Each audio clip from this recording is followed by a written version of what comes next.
opting in towards that kind of longer range as we talked about. The Renekton, though, will be locked in. Blind. But potentially, as you said, this is a flex pick here for the Volibear. And it's kind of like a call out to just say, Hacker, look, we know you played this Volibear once. We still think that this is going towards Curse to top lane. Honestly, though, if I'm OMG, I just pop that Volibear in towards the jungle and I opt in towards a super nice matchup for Curse in that top lane. He said he's the carry for this team. I want to see him on this carry. And it's nice at leaving a flex at this point, so VICI have to do the guessing and OMG know exactly where they're going. On Blue's side for 4 and 5, while we've got a pretty safe bottom lane in the center of the bar, the center's been rising up again in the LPL, and Sora knows that everyone in the LPL now plays Bard support, so why shouldn't he? Ike's as well could get his hands on one of his best champions as well in this. Nidalee will actually go towards it. Yep. So I love Ike's on this. He gets super aggressive in towards the enemy side of jungle, but also having Zika onto something that can set up Ike's means you're lending a double carry performance from both the jungle and the mid, which makes VICI a very potent squad. Let's just see what direction we go. So VICI, are you going to ban top laners or junglers? Or do you just ban mid? Yep, okay. Get rid of Icon completely. And you know what? He plays Zoe. And Icon on Zoe has been okay in the past, especially last year. Zeke is also a great Zoe, though, so you could ban the Azir, take the Zoe, then you've got really good poke between both the Nidalee and the Zoe. Plus, you got this kite back, long range engage in that Enchanted Crystal Arrow. That would seem like the game plan here for me for VICI, but we'll have to see if that's what they're thinking as well. Because people do think. Thinking is important. It is, right? It is, yeah. It's very important. A lot of thinking going on, and they thought about GP. Now, prior to your thought, I guess we'll have a look here for VICI on the red side next pick. Double support ban. Thresh still open. Maestro's a great Thresh. Dude, I'm changing roles. Let's go. Well, we'll have to see what the decision here is. Could go towards the Braum again, have that nice kite back potential and still kind of work with keeping this OMG composition of range, although it is a little bit difficult with the Bard because that Tempered Fate can cause a little bit of a ruckus when you're trying to play this kite back, keep people at range style, but looks like that's going to be the case where they're going for at least that support pick, and then they want to opt in towards something for the mid lane at that later portion. I just love Maestro going over his old champions. Maestro has played a lot of Alistar in his career. Really, I miss it. I miss the cowbell. Yeah. I also miss Maestro's Leona, which has been hit or miss this split. Good to see him back on it. Of course, Maestro hasn't played too much. He's only played one game, to be fair, of the Leona. Would you not be too tilted after game 1 to go back to this? That's my question. Well, I don't think it was Icon's fault. Icon played it really well in that mid lane and was actually getting an advantage for himself. It was just that one gank that snowballed everything out of control. So opting back in towards it, and look, you needed some secure damage here on this OMG side up because Senna, although she's great, although she looks good, doesn't really provide that late game damage, especially with the build path that she goes. She needs a lot of time to ramp up if you are going to see her being a late game threat. So instead, having this Azir that can help be a mid game and that late game threat. Plus the Ornn on top of that, not a nice bit of space to be created for OMG. Well, for VICI, we've got to round out this comp because there is a lot of snowball heavy elements. What do you run into mid to complement that? You could go towards the Echo. Echo has become a bit of a threat in the mid lane against the Azir, where you wave clear a lot and then move yourself down towards the side lane. Faker. I mean, we just got the same champion pool. Honestly. I mean, look, it's a solid threat here. You can play pretty well against the Azir. You do struggle a little bit, obviously, in the laning phase at the early levels, because it's not like you've got, say, with the likes of an Echo, that long range where you can actually clear with your Q. You do have to play much more in the midst of the wave. You can have that W to try and help you avoid some of the poke damage from Azir, but it can still start to whittle away at your health bar. So it's more about when you get towards that level 6 mark where you have a little bit more threat, trying to get out into these side lanes and enable yourself to pick off some of these fights. And there are some similarities to what we saw in game 1 from VICI is the fact that this dives again, right? Like Leona, Ashe, the setup built there with an Akali that we know dives so well. Renekton, Nidalee, all have amazing gap closers. So you can see the direction of VICI gaming. They've changed around the components, but it still hits the same mark. And I'm curious because we know there's a bit of a timer here on the VICI comp running into game 2.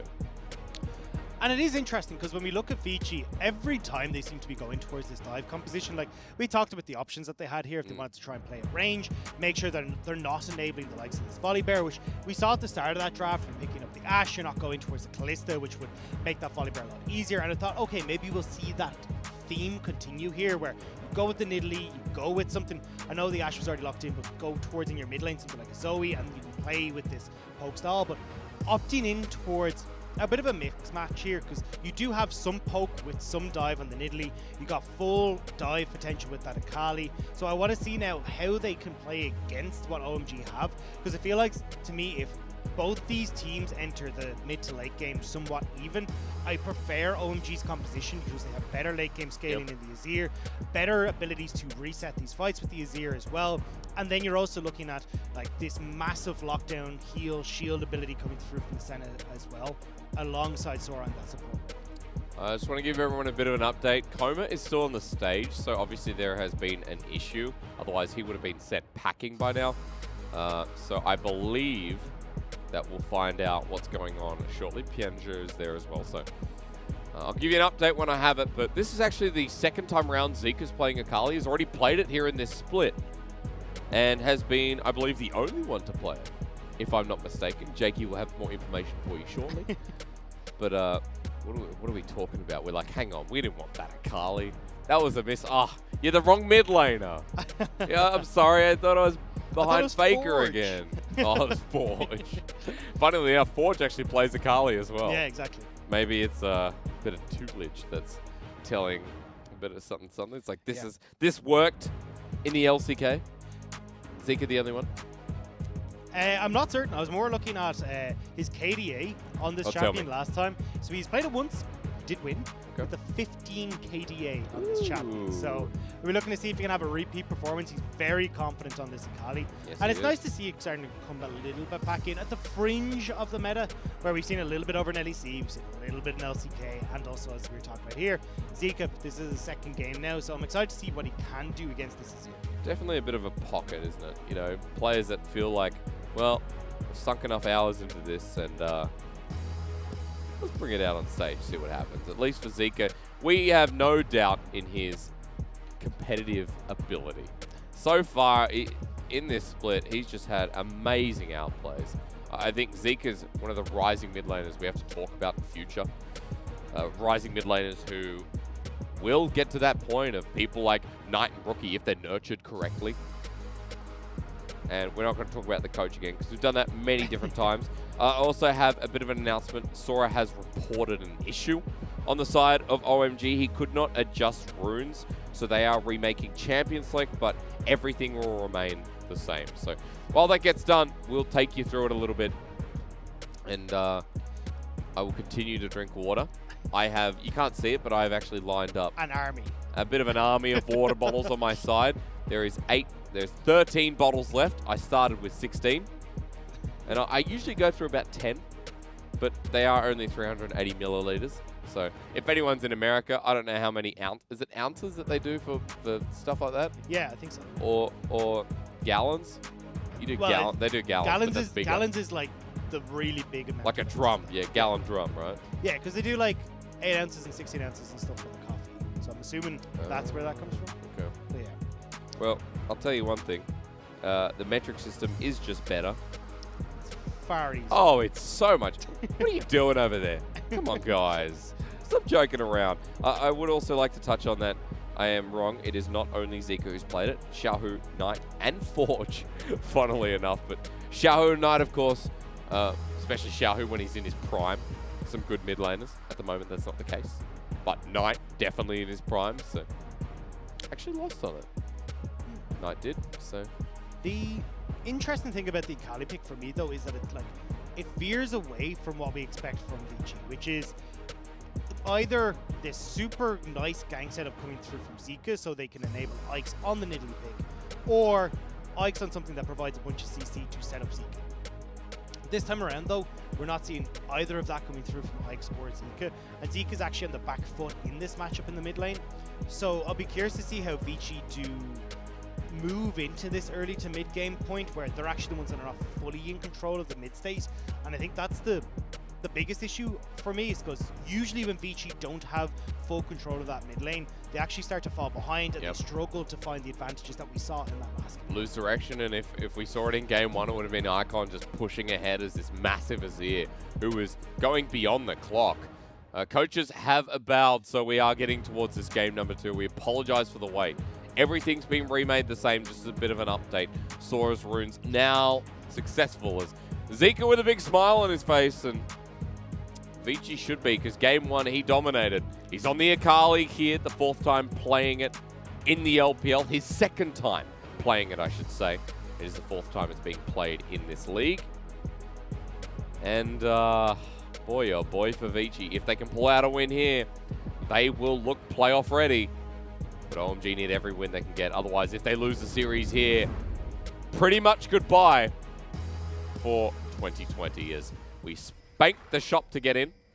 If you've ever noticed that little yordle hits this animal cruelty every time. Just that beast didn't do anything, unless it's maybe it's like an affectionate pat, you know, or it could be something kinky for it. Who knows? We'll go into game 2 though, Dagda, and the mist highlights the rift. Don't you dare! No more speaking about that. Let's move forward as Akali back on the rift. Are you okay? I'm sorry I said that. Right. Hey, I don't know. Each to their own. I don't know what the shop does. When the camera's not looking, when we're off the rift, look, who knows what they do. Stop digging the hole. We're going to move forward. As Ike's is actually going to start off with a solo clear for himself, at least over towards these Raptors. So starting up on this top side. So what he's looking towards here is clearing, obviously, from that top down towards the bottom side of the map. So with iBoy and Maestro, they know that they're going to be getting a shove in. Cube should be relatively fine in this top lane because of the escapes he has from the Slice and Dice. So what VICI are trying to do is play through iBoy and Maestro on the bottom side and make sure that they're going to be safe as this game goes forward. Well, it's going to be a bit of safety for SMLZ and Sora, of course, with the Bard center lane. A bit of sustain to add up in the duo as a bit of a look here at Zika through mid, who has gone for the safer rune choice. Not really anything else you see people take. The fleet footwork running in with a presence of mind for the energy gain that he should get. I believe it's 50. It's 1/10 of what it is for mana. So 50 in total once he's gotten those 5 takedowns. As teleport also the rune to go through. Cleanse for Icon. But like we did in game number 1, we should start tracking the jungle path because it's straight to topside off of Raptors. Ike's hasn't taken a majority buff. We'll now start the red. Yeah, so as we said, Ike's is going to be moving down towards this bottom lane. He'll be looking to use the pressure that iBoy and Maestro have in this bottom side to have priority towards this scuttle on the bottom side, because Curse can push relatively okay against Cube if he wants to. And as they will spot at Hacker on this bottom side, VICI now know that they will need the help of iBoy and Maestro to make sure that they can work with Ike's to secure their own scuttle. Because one of the things is, when you look at a Volibear in a game, Volibear actually clears incredibly quickly and incredibly healthy because he's got the Sky Splitter for the shield. He can work his way through these AoE camps and still have that heal coming off the W. So he looks really, really good. And when you get into these situations as Ike's, where, as you can see, a little bit low in mana, whereas Hacker is looking super good and healthy off of that clear, you need that little bit of extra support to try and help with these I mean, Sky Splitter does so much damage early on as well. A really good ratio is... And now going to be spotted out on the bottom side, lenses that one away. Good connection here from Sora, even SMLZ for the follow-up. As High Noon Center helps push the wave. Junglers are going to beef a bit here though, Dagda. Sora and SMLZ though have some control here. iBoy with that volley though will shove in this bottom side, but Hacker's here first. iBoy steps forward, the death sentence does land, or rather it was the follow-up from the center, excuse me. iBoy is the target by Hacker, chops into him, but under the turret it'll be a 1-for-1 trade. Everyone's teleported in, Curse running away, Zika getting low into the Shroud. While Icon didn't join this play, and Zika almost died because of it. But that's fantastic news for OMG. They traded 1-for-1. You don't have the scuttle going the way of Hacker, but he actually got the kill. So when we talk about the tempo advantage you can have off of jungle items, Hacker's the one that's got the lead. And Icon's managed to shove in mid with no TP coming back for Zika. He's got a 10 CS lead, and Zika will lose out on some of this farm underneath the turret. Once again, Icon winning through the lane state, and iBoy here to catch the wave so it doesn't go any further. But off the side, Ike's is about to run through. The spear does connect, but out he will go. and he will eventually back as well, while challenging Hacker in this top side with no mid laner. Smite comes close, but of course it is secure. No mid laner and no top laner actually for OMG as well, but Cube on his own journey. Ike's will get spotted out here. Nice call from Hacker there. But look, as Ike's, you're pretty much even when it comes to that CS, as you can see with the camps. He's going to move back in towards his own side and start clearing out again, but Hacker doing a good job, at least in the early stages, of controlling the map state at the moment, and they got some early advantages for OMG. At least pick up that kill as a response when he got Stalkers and the Ruby Crystal, versus you've only got the Talisman for Ike's. So, VICI Gaming dealing with a bit here in this early game. Well, up towards the top side is Ike's, bottom side now heading for Hacker. He's got a lot of camps to clear, and pings are actually going down. Looks like OMG want to clear the river and set up for an early dragon. Well, we keep looking top, and of course, Cube is going to get a nice trade in the end there, but Ornn does fine here, Dagda. We've seen it many times before. He'll get 6 soon. We've seen Ornn solo kill Renekton's, is my point. Nice job from Curse, though, to hold the wave in front of the tower here. So, unfortunately for him, though, with how quickly this wave's being pushed out, and that's, yeah, Cube does that, the wave actually would have held a little bit further forward. Could have enabled Ike's, especially with that electrocute, to try and have a bit of burst damage, but not going to be the play. Instead, just Ike's trying to support and help Cube escort that wave underneath the turret, so then Cube isn't overexposed to Hacker, but Hacker, realizing this is probably the case, is going to start up the Dragon first. Yeah, good transition here. We talked about Hacker setting for that early, and SLZ and Sora do have a bit of control in their lane with the Bard being able to roam. Spot it out, but nothing you can do. And Ike's will just have to keep farming and get ready for that Herald in 2 minutes. It's one of the nice things about having Bard in this bottom lane as well, is that when we were talking about, look, who gets that push power in the bottom lane to try and come over and help towards Scuttles, having the AoE auto attacks in the Bard is really good at just helping you to get control of those lanes and that wave state. Also, your ability to attack it, Eyeboy under the turret, just going to sit in the Sky Splitter, doesn't really care, I guess. An attempt made, nothing burnt. Takes one bit of poke from each of the members, though, so we'll have to pop a pot to try and keep himself healthy, but he's got 3 biscuits there, not but the Icon's worst. over push. The Javelin doesn't connect, but locked on down to Icon. Zika doesn't find the final part of the execution. Bit of a choppy early game. Yeah, Hacker was there. They didn't want to go over-aggressive, especially as you had no more follow-up there from the Akali. I was wondering if Zika was going to hold off on following his E, but Zika's staying in lane. Doesn't really care. Shuriken flip out with the Shroud for a bit of extra energy. Hacker crosses towards top side while Ike's is stealing blue. But now it's over Scuttle Crab. Icon moves across early, though. I wasn't sure how VICI wanted to try and play this. They had control of that top wave Cube, but it looks like they want to go for a gank. Yeah, they want to kill Curse before anyone else gets up here. Javelin toss does connect this time, and Curse is just dead. Bit of burst here from the Fiendish Codex on Ike's. The electrocute and that execute does a lot of damage. And Curse, unfortunately, the benefactor of that there. And now Hacker, yes, okay, cool, you got that top lane scuttle, but Ike's is still having more of an impact here when it comes to this, well, at least past the 4-minute mark. And now we're going to big Renekton. Ike's last time he ganked someone in game 1, they ended 9-0-2. So we're going to track Cube a little bit more here in this game too. The cult will turn into something else very shortly, as I'm sure the Phage there now acquired. Well, that's what I wanted to point out, because Cube has got a CS lead for himself. He's got that coal, which is going to pop and give him a bunch of extra gold, and he's getting some attention from Ike. So Cube is going to be fairly large in this top lane. And the thing is, with the composition that OMG have, as long as Cube isn't caught with the Emperor's Divide, he can actually be a big benefactor in these fights, where he can be a nuisance for Hacker, he can get onto Curse, and try and actually have an impact and a carry in this situation. Hang on, Shuriken Flip was used just to stop the back of Icon. I was watching the minimap the whole time, and Highboy's coming through mid. Dagda, Enchanted Crystal Arrow does not connect. I was going to say, you flash and you've got the perfect execution for Zika, so they could have potentially made a big play there, but fortunately not quite able to do so. Icon gets some nice poke damage back, but it is that 8-minute mark. We do have the Rift Herald up, and with how low Icon is, VICI feel confident to go for it. Might be able to snowball one of these lanes. Curse going to contest though. Icon hasn't actually backed.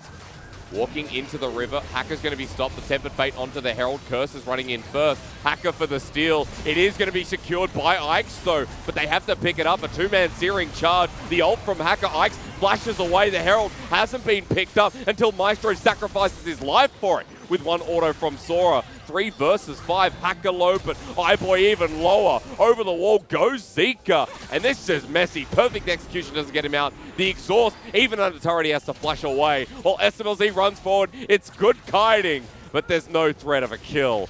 OMG will get everything for that Herald. So well played by OMG. They were just in a better position approaching that Rift Herald. So VICI, as scattered as they were, as broken apart as they were, OMG were able to get into the thick of it, pick off Ike's, where he's far too squishy. We talked about how Ike's wants to try and play at range, and dive in conjunction with the rest of VICI. Well, they never got an opportunity to go for that. Hacker, though, kind of low here. Yeah, delayed the back, but Enchanted Cross the Arrow's not available. Hacker and Icon are out, and you've now got a 2-1-3 Volibear with a bit of a CS lead in the jungle. You got a 2-0-3 Senna, who had a CS lead in this bottom lane, and Icon continues ramping up as Tempered Fate, kind of everything. So iBoy has no ultimate here, so VICI, who could try and potentially go for a divide and conquer kind of style here, actually aren't able to do so. And then Ike's gets caught out by Curse, gets locked up, he goes down, and this is where you just don't really have enough of a CC chain, and also as separated as VICI are here, they just don't have the play to try and carry this team out. Herald was used, given over to Zeke in mid after all said and done, but the gold lead is still in OMG's back pocket by 700 at 10 minutes in the game. And we've already got a man immune, we've got Cinderhulk there. Curse is actually quite large too, despite being down 30 CS in that top lane. But a good sign from OMG. They weren't just going to lay down and die here for this game too. That was kind of what I expected as... Who'd the Herald gold go to? Because Maestro picked it up. Spread. So 160 to the support and 160 to mid. Not really worth the fight that came in. Not quite. But look, at the end of the day, we can still look at how VICI can play out. When we get to this mid-game stage, though, may have to hold on because VICI... A lot of members here for this dragon. Yeah, over the mountain. And Hacker brought in by SMLZ. And Chanaklesara misses again from iBoy. This is my concern, seeing him on Ashe rather than Kalista. As his Fate's Call doesn't really miss that much. Still starting this off. Cube walking down Dagda. Yeah, Curse is trying to do the same, though. You still have teleport here for the top laners, but may have to be burnt here by Curses. Yep. Maestro locked down. Hacker in the pit, though. VICI grouped as 5. Solarflare slows him down. The Tempered Fate will lock down the backline. Hacker runs in first. Low health bar on Maestro as Curse now finally joins the fray. And this is just messy from VICI. iBoy will burn the same flash, but Icon should be able to poke him, even if they don't kill him. At the end of the day, you're like, whatever. They kill him. They also get the dragon, and we might be going to a game 3. Yeah, a 2,000 gold lead already going towards OMG. Icon looking great. SMLZ picking up a bunch of kills and those assists thanks to him being Senna. This is not looking clean at all. This is what makes me question VICI's a playoff team. I see game 1 and I'm like, you know what? This is a playoff team. I see game 2 and I'm like, round 1 playoff team at best? Does anyone truly believe when they watch VICI series? Because 5 and 6, they've had some great games, but this one so far not great as OMG do get the lockdown. Amazing from Sora, because he does lock down the 2 crucial members here, Ike's and iBoy, which means that then, look, iBoy, who's the consistent damage here for VICI, isn't able to turn that out. Ike's is engaged on by Curse, so he goes down super fast. And although Zika's trying to make these plays, he still hasn't got that Hextech Gunblade completed, which is the big ticket item for Zika. That's where this Akali really comes online. But with all this scrapping going on before VICI have really hit those core items, it makes it very difficult for them to try and just burst out OMG before OMG have already reset the fight or zoned off a couple of key members. Now 2,000 gold up, 13 minutes in, much like VICI was in game number 1. And Zika continuing to get poked out here by Archon. Thankful for the sustain, but still can't stay in the way for too long. Down 20 CS as well. Once again, Icon up on CS here in this mid. Also note bottom, 30 CS by SMLZ and Cube. The only one who's winning out, but it's against an Ornn who has 2 kills. And Ornn, of course, you think he cares if he loses lane sometimes? No. Most valuable tank in the game. Yeah, he doesn't take damage anymore. And he's going to be able to give so many buffs across as well. Don't forget, as those ornaments come through for Icon, for SMLZ as well, who'll be able to go towards Black Cleaver and shred a lot of the armor that is on the likes of Maestro and also... Gearing charge used to get out. Dominus is there, but Ike's is nowhere near. And Cube won't have solo kill threat. In fact, Curse just bellow pressed him on the way out. He yells at him to get away from my tower, but yeah, look here. The thing for VICI is that as this game starts to go on, if they can get a tempo advantage in their favor, there's always the opportunity for them to try and use this double teleport where you do have Zika who can play off towards a bot lane, have Cube up towards his top side of the map, and try and just shove in and again play the exact same style that we saw in the last game where Zika's playing between the bottom or top side of the map and the mid lane and being an extra man and an extra nuisance for OMG. We always said how Ike's works together with Zika is going to be crucial too. This game around, Zika's kind of been on his own little island as contention over the blue buff in this bottom side now. We are heading towards a Cloud Rift and of course Cloud Dragons to be secured. VICI will have to get 4 of them. OMG already have 2 in their back pocket. But I am kind of waiting for this next fight because SMLZ actually very fed here in this game. You talked about though the difference here for Ike's and Zika, although you want to see VICI play through Zika, is not the CC chain that we talked about. Anytime you see Zika, or sorry, every time you see Ike's going towards something like a Graves or a Nidalee or something that he wants to be a carry on, you'll oftentimes see Zika on something like a set. Something that can set up these plays in the mid lane, the Galio, something along these lines where it's like, okay, cool. We are going to give resources in towards Ike's through Zika, set up Ike's for success, and then we've got this great plan. But because VICI this time around have got the Nidalee and that Akali, it's a lot more difficult to try and play through this mid lane, especially against an Azir who's got so much escape potential.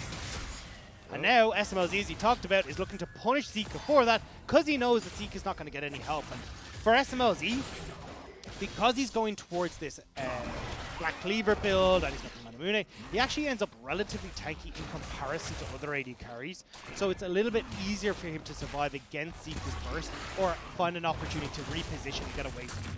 So just the range already from the Souls. He's got 28 in his back pocket. OMG sneaking this one away. Not really like VICI can contest anyway, so back pocket. Throw that one in. And Shirley goes down. Shelly's the first one. Shirley's the second one, right? Not sure. Atlas, where are you? I shouldn't talk to him right now. A bit angry that in Champ Select, Showmaker didn't win. Ladies and gentlemen, LPL fans, go watch the LoL Esports video. As fans, we won. Quick shot, acknowledged. Our mid laner. Acknowledged rookie. That was a good win. Ooh, fun show, actually. Sounds like it. And you know, Freak became, I'm sure, an LPL fan at heart as well as OMG, making no fans with VICI this game. That Herald is going to secure mid turret while first turret does actually go, or rather not, second turret goes down. Let's look bot though. And because the arrow misses, SMLZ surviving as a center. Very long time. Tempered Fate almost gets him out of that, but the shutdown does go to Ike's, and I believe TP was cancelled from Cube. Nice did pick. He make it down? Nice pick from VICI though, just as this dragon spawns. So should be able to stop OMG setting themselves up for this third dragon. Zeke in a relatively good spot here as well, where he can flank, but low on energy, so we'll need an extra couple of seconds to try and set himself up. But we're definitely fighting here, Dagda. Just in what terms? 4 versus 5 as Zika coming in for the flank. Sora spots him out. The dragon does go down to OMG. Double searing charge. They are 4 versus 5ing this. Maestro's left in the pit by himself. Low health bars. And how the hell did VICI lose that with a numbers advantage? Zika getting chased down by the bear. Ike's is the cougar. And as we all know, bears greater than cougars. Ace, OMG, taking us to number 3. An Icon coming out of that looking so damn good. That Emperor's Divide shut down the dive potential between Zika and Cube. Bought OMG enough time to turn that one around, and iBoy unfortunately wasn't in a position where he could actually try and deal enough damage. And OMG turned around a 4 versus 5, and they get the dragon. Yes, they did. Big old curse with the searing charge was crucial there. We'll have a look at this one again because over the dragon, they didn't even get that. OMG got that. Yeah, I mean, look, watch Icon here. Holy that double knock shit. up onto Cube, on towards Zika. There was just nothing there. I mean, the 2 dive buddies who are supposed to be able to get in onto the backline are instantly denied, and then that's VICI's game plan out the window. They can't get on top of you, but they're not going to be able to do anything. This all went wrong so fast. There's that poor Zika in the end. Hacker, I'm sorry, Curse, he doesn't really die. And the aces you heard comes through as well. All right, pack the bags. VICI going to a little vacation, as Coma will call it. The belt in the back room. Coma's like, well, I'm glad I wore my tight, you know, my loose pants today to take off this big one, as Ike's just caught out for some reason. And you know what? Zika probably needs to run as well. This is OMG's turret now. Yeah, and this is OMG's map right now. Like, this is the team that scales late, that does better when we get to the 25-30 minute mark. They're the ones with 3 dragons. They're the ones with the gold lead. Like, this is not looking good at all for VICI. And I think, I mean, look, as much as you're saying, look, Coma will be angry, you kind of got to look at the draft and go, this is kind of... Just parenting. Yeah, this is kind of a draft issue from VICI, where you've all in on, as we talked about, diving in, getting this damage set up, but you don't really have any lanes that you can really play around, where iBoy and Maestro, maybe you can play around that bottom side, but SMLZ and Sora on the Senna and on the Bard are so difficult to try and play through, especially with the cleanse, the bindings that can come through, and where they were positioned pretty much at all points in time. So VICI just never were able to get off to the lead that they really needed to get this composition. Yeah, I mean, you've got an Akali versus an Azir, and you're like, well, when do we see Zika come into action? Not really ever. Yep. Hands are in the air, I see it. Ike's as well. We know what Nidalee is. She's a snowballing jungler who needs to get off the ground. Ike's is 2 levels behind a Volibear, so there goes relevancy there. And Center Azir, we've already talked about it. So now we just wait and see how quickly VICI lose. And I know a lot of people like, as a caster, you should be saying how VICI get back into this game. A lot of picks. A lot of picks and a godlike fight. By maybe some miracle, OMG completely just fluff a setup for the next objective. A platter. You can get VICI to come in and like, you suddenly get to dive into Icon, burst him out. SMLZ doesn't have the damage to carry. Maybe, just maybe at that point. But honestly, when you look at how SMLZ has already got the Black Cleaver and that Muramana finished, you got the Deadman's played on towards Hacker. He's churning out a heap of damage as well. It feels a little bit difficult for VICI to even find that perfect fight. So if they can get picks, potentially, but it's not going to be an easy task. You've got a lot of picks, right? You go over to someone's house and you see the smorgasbord, as it's called, and that smorgasbord is filled with salami, all types of cheeses. Of course, you're going to have Gouda. Everyone likes Gouda. A charcuterie board. Yeah? A charcuterie board. No, a smorgasbord. What's a smorgasbord? A smorgasbord is like a made-up word. Like antipasto board, you know? Yeah, oh, we just call it, yeah, charcuterie. A what? It's French. I suppose I'm European. So okay, all right. I think smorgas is a... What kind of word is that? It sounds German? slightly made up. I don't know. Someone in chat will back me up. It's smorgasbord. How do you even deny this? I mean, there's a bit of poke on OMG as well. That's he doesn't care. He's got healing. And Sora's just waiting for that pick. And VICI, their hope relying a bit on Maestro at this point as well. Ike's does no damage. Yeah, Zika in for the flank. That's even a Volibear that has no magic mantle and some Murkabird. Like, that's not a huge amount of magic resist, and Ike's completely useless. Here we go. Solar Flare into the back line. This could be VICI's chance to call the Forge God. Going to lay it down as well. Curse only hits 1 with that, but Cube getting low. He tried his hardest, and OMG didn't really take much damage in that fight. Cube is running for his life, but Hacker on patrol. And SMLZ will take him down. You got a Baron, you got Cloud Soul, take your pick. Yeah, Hacker played that fight really well. He managed to zone out Zika, so there was never really any threat to Icon or SMLZ. Hi boy, when you got those here. He's going to flash away from the searing charge. Under turret, Enchantress Arrow is good. You'd say, have OMG gone too far? But no, of course they haven't. Zika has gone too far as he perfect executes out. And this turret will not see the light of day for this game. Well, maybe it will for now. Let's get a Cloud Soul and then talk about it then. Yeah, they're going to be happy to pick up the Soul. And look, when you've got so many members here that do really well, when you've got that speed of fall for the ults, plus that ult cooldown reduction is super nicely for OMG. So they're pretty happy with the way this thing is working. Yeah. So as I say that, Ike's tickles Curse and then takes more damage back. Now, Teleport came in. Cube wants this fight. But nothing really happens. And you know what, today, Coma's belt, man. Some thick leather. He bought it off Aaron Williams. I don't know if you have that in Europe. Aaron Williams, like the cowboy shop. Potentially. But some thick leather there. Maybe even the boot comes off, I don't know. But you can imagine Coma backstage is like, guys, game 1, you got brilliant. I was clapping. Game 2, what the hell was that? Because I'm a harsh person, people know. But let's be real. Game 1 and 2 VICI are like watching DMO and maybe top esports. Like that level of gap. Yeah. Definitely feels like what we've experienced here today. Let's be fair though, OMG have also fair. played this game. Yeah. Like, they have looked really, really good. Hacker getting off to some great plays. You've had him, his positioning fights has been great.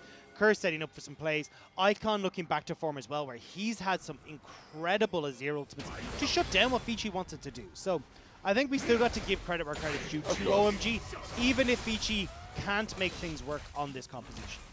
Of course. People like Curse as well. You know, SMLZ having a game where he doesn't get caught out is nice. And I suppose that was slightly positive. That We was can positive. give you that one. The thing about OMG is they do have these games. A lot of our LPL teams towards the bottom, like DMO is not one of them, but LNG recently against JDG is iBoy is just caught out. What is he doing here? Well, Maestro's going to flash and will he die? Yes, he will, because that's just so easy. Solar Flare over the wall, and Hacker kills him. Zika comes on in. But even versus 3, Ike's getting taken down. They're just too far ahead. Call the Forge God. Does too much damage, and Zika will escape. But look at this. From far range, the Dawning Shadow is SMLZ's goodnight kiss. And that kiss was not sloppy. The beautiful kiss, excuse me. It was a sloppy one from VICI. It's Grandma's kiss from VICI, and boy, oh boy, is there saliva on their face. I don't know where to go. I don't know, but the smorgasbord, where does it go from here, into Dagger? Grandma's Kiss, into OMG, picking up their first victory in this series, and looking pretty good for us. Yep, Icon flashes Never away mind. from the ult from Sora. iBoy 0 and 6. Never again. I think the Callista was open for the first time in a long time. Maybe they should have taken, but I don't know. I'm a play-by-play. I'm here to hype this up, and let me just say, OMG good, VICI bad, Game 3 incoming, and that is it. One of our teams will be sad by the end of this, because both of them are very much looking to... Oh, hang on. Let's see. I mean, this game's over at this point. Just kill Zika and get on with it. Nexus exposed, and oh my god, if it didn't end there, I think I would have just put down the headset and we would have gone from there. But VICI, one of their worst games this split. I'm sorry, but that's how it is.